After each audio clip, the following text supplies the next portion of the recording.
Bonjour les amis, aujourd'hui on va voir comment démonter le tableau de bord afin de remplacer le ventilateur, le pulseur. À ce stade, moi j'ai déjà fini de monter le ventilateur et entièrement remonter le tableau de bord. Je vous montre ce que ça donne.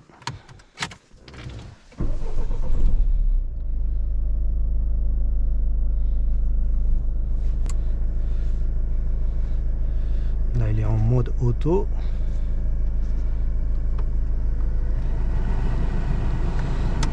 Je l'ai mis ça le ventilateur. On va mettre ça.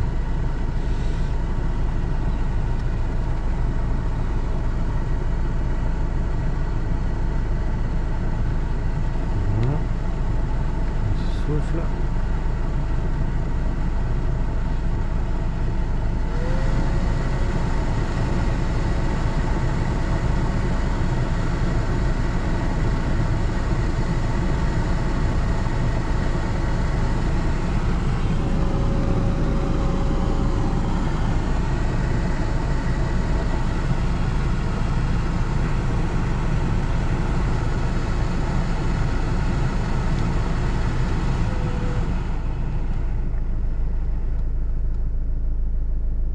Je vais couper le moteur quand même. Alors, pour démonter le tableau de bord, il faudrait entièrement démonter toute cette partie-là. Les montants à gauche et à droite.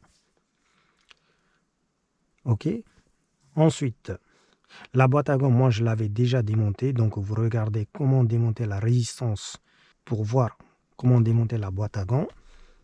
Alors, quelles sont les difficultés que moi j'ai rencontrées? Les erreurs que moi j'ai commises que vous pourriez éviter de le faire. Les difficultés, vraiment, c'est les montants. Ils sont vraiment chiants à le démonter. Mais il y a une technique particulière à le démonter, donc je vous le montre. Ensuite, quand vous démontez le tableau de bord, il y a un joint en mousse sur le répartiteur d'air. Dans mon cas, il s'est déplacé. Et moi, j'ai été tombé malade pendant 15 jours et je suis revenu après 15 jours. Et quand je l'ai monté, c'est possible que le joint en mousse, il reste à sa place. Mais je pense pas. Quand je l'ai poussé le tableau de bord, il s'est remis à sa place. Ensuite, une fois que j'ai monté le pulseur, j'ai tout remonté, enfin la moitié, hein, et j'ai mis cette boîte et je voulais tester le ventilateur et ça faisait du bruit. Je ne comprenais pas d'où venait ce bruit-là. Ça faisait un bruit très caractéristique. Hein.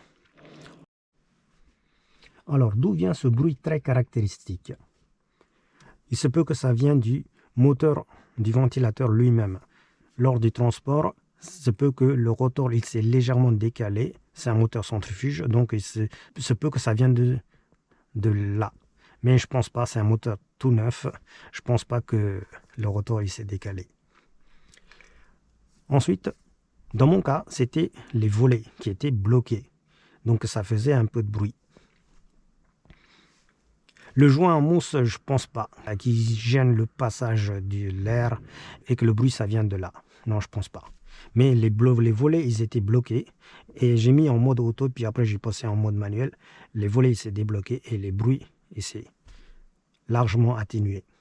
En fait, si vous prenez un moteur d'aspirateur, si le filtre il est bouché par la poussière, bah, il va produire un bruit très caractéristique, très prononcé.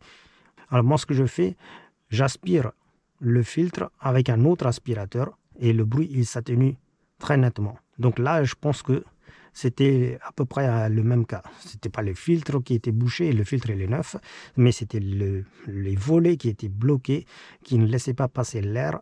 Donc ça faisait un bruit très caractéristique. Les volets ils se sont débloqués et le bruit s'est largement atténué.